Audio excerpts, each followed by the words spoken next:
You might have seen some of the videos of music being played on the picket lines or the long lines of Jeeps and Broncos in organized caravans. We salute them, and all I can say is reinforcements are coming. As we've said for weeks, we're not going to wait around forever for a fair contract at the Big Three. The companies know how to make this right.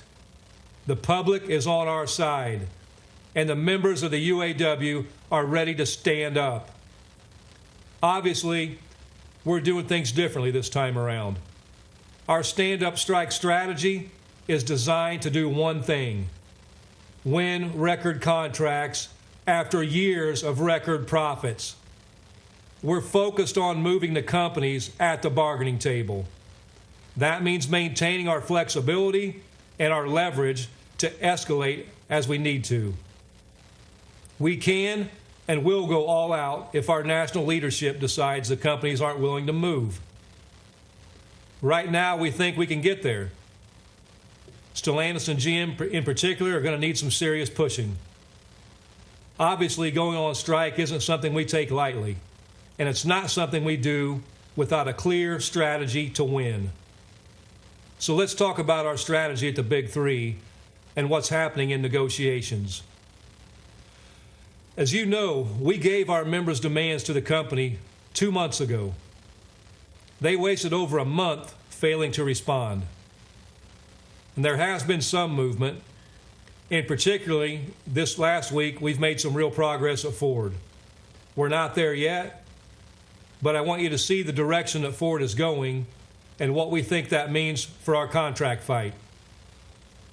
So at Ford, the Rawsonville Components and Sterling Axle employees will now be on the same wage scale as assembly workers. We have eliminated that entire wage tier. We've also officially reinstated the cost of living allowance that was suspended in 2009. UAW family, that's important because many people said this couldn't be done, and we just did it. We've also won, for the first time in our history, the right to strike over plant closures during the life of our agreement.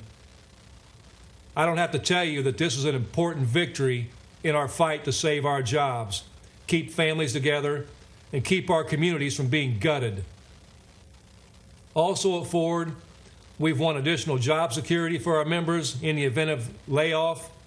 If that happens, our members, including temporary workers, will now receive income security for up to 2 years with health care. We have moved Ford off of their concessionary formula to cut profit sharing and instead want an enhanced profit sharing formula that would have resulted in a 13.3% increase for average employee in payouts last year. We've won the immediate conversion of all current temps, and all temps will have profit sharing after 90 days service at Ford. And there are no concessions on the table. All that represents serious movement on tiers, on cost of living, on pay, and on job security. But to be clear, we're not done at Ford. We still have serious issues to work through, but we do want to recognize that Ford is showing that they're serious about reaching a deal. At GM and Stellantis, it's a different story. We have won a serious victory at CCA and GMCH, and we have killed those wage tiers. Those workers will now be on the same wage scale as assembly workers. Their first offer was a 0% raise for those workers. But without cost of living allowance, without strong job security, those gains aren't protected. Both companies are still offering a deficient cost of living allowance that is projected to provide 0 increases over the next 4 years. Both of those companies have rejected all of our job security proposals. Both GM and Stellantis have rejected our profit sharing proposals. And both companies have rejected our proposals to convert temps. So today, at noon Eastern Time, all of the parts distribution facilities at General Motors and Stellantis are being called to stand up and strike. We will be striking 38 locations across 20 states across all 9 regions of the UAW. At General Motors, we call on the CCAs at Pontiac, Willow Run, Ypsilanti, Davison Road, Flint, Lansing, Cincinnati, Denver, Hudson, Wisconsin, Chicago, Reno, Rancho Cucamonga, Fort Worth, Martinsburg, Jackson, Charlotte, Memphis, and Philadelphia to stand up and go on strike. At Stellantis, we call on the parts distribution centers at Marysville, Centerline Packaging, Centerline Warehouse, Sherwood, Warren Parts, Quality Engineering Center, Romulus, Cleveland, Milwaukee, Minneapolis, Denver, Chicago, Los Angeles, Portland, Atlanta, Winchester, Orlando, Dallas, New York, and Boston to stand up and go on strike. The plants that are already on strike will remain on strike. That's Local 2250 at GM Wentzville, Local 900 Ford Michigan Assembly, and Local 12 at Stellantis Toledo Assembly. We invite and encourage everyone who supports our cause to join us on the picket line, from our friends and families all the way up to the President of the United States. We invite you to join us in our fight. The way you can help is to build our movement and show the companies that the public stands with us and stands with our elected national negotiators. As promised, we're expecting to stand up strike in response to the lack of progress in bargaining with General Motors and Stellantis. We will shut down parts distribution until those 2 companies come to their senses and come to the table with a serious offer. The members who will join the stand-up strike today are living testament to one of the injustices we are fighting against at the Big Three: tiers. At Stellantis and GM, under the current MOPAR and CCA structures, workers at parts distribution centers are permanently stuck on a lower wage scale. For workers hired after 2015, top pay maxes out at just $25 an hour, and it takes 8 years to get there. GM has offered to bring those workers into an assembly wage scale, but without cost of living and job security like we've won at Ford, those members are still at serious risk. This week, the president of GM wrote an op-ed talking about how supposedly great the wages are for 85% of their workers. We fight for 100% of our members, and we are committed to ending tiers across the board. That's just one of our core issues that we're still fighting for as we continue our stand-up strike. So at noon Eastern today, all parts distribution centers at General Motors and Stellantis will be on strike. This will impact these 2 companies' repairs operations, and our message to the consumer is simple. The way to fix the frustrating customer experience is for the companies to end price gouging. Invest these record profits into stable jobs and sustainable wages and benefits. It's that simple. This expansion will also take our fight nationwide. We will be everywhere from California to Massachusetts, from Oregon to Florida. And we will keep going, keep organizing, and keep expanding the stand-up strike as necessary. Across the country, people are going to know that the UAW is ready to stand up for our communities and ready to stand up against corporate greed. And I know more of you are ready to walk. I've seen incredible strike-ready demonstrations across the country. Local 551 and Local 862, we see you. Spring Hill, I know you're ready to go. And Kokomo, stand ready. Stick with us and be prepared. I've also heard of the members standing strong on the job. Remember, it's your right to refuse voluntary overtime. Under an expired contract, management has fewer rights to make unilateral changes.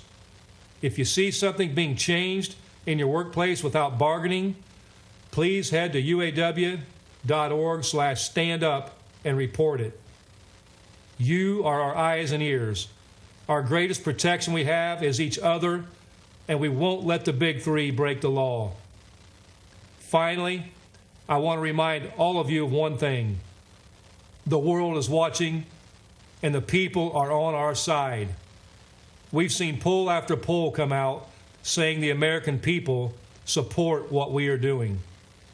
In fact, polls say support for our strike is growing. That's across parties, across ages, and across all kinds of people. And it's not just the U.S. Obviously, we've been in close contact with our Unifor family in Canada, and I know that all of you have been cheering them. Their fight is our fight. We've been in close contact with our Mexican union counterparts who have held demonstrations in front of GM offices in Mexico City. In Italy, 6,000 Stellantis workers recently went on strike. To our Italian union family, your fight is an inspiration. We support you, and your struggle is our struggle. From South Africa to Malaysia, we continue to receive letters and messages of strength and support, encouraging our members to hold the line and win big. And we will. So now it's time to hit the picket lines across the country. It's time to show the companies we are united, and we are fired up, and we are ready for a record contract. It's time to stand up against corporate greed. It's time to stand up for our communities. UAW family, I'll see you on the picket line. Okay, we were listening live there to the president there of the union, Shawn Fain. He was thanking workers who've been striking for their commitment to the force, also saying reinforcements are coming, that they're not going to wait around forever for a good deal. So for more on this, let's bring in Nora Naughton, who is a senior autos reporter at Insider. Thanks for being with us. Thanks for having me. So I want to start with asking you what the big takeaways here were. We heard there that the strikes are going to escalate, particularly at GM and Stellantis plants. What does that really mean and look like? Yeah, so we've escalated in a couple ways here, right? The UAW has done what people have guessed that they will do, which is have the three companies compete against each other, as opposed to using pattern bargaining, where the companies didn't have to compete with each other's offers.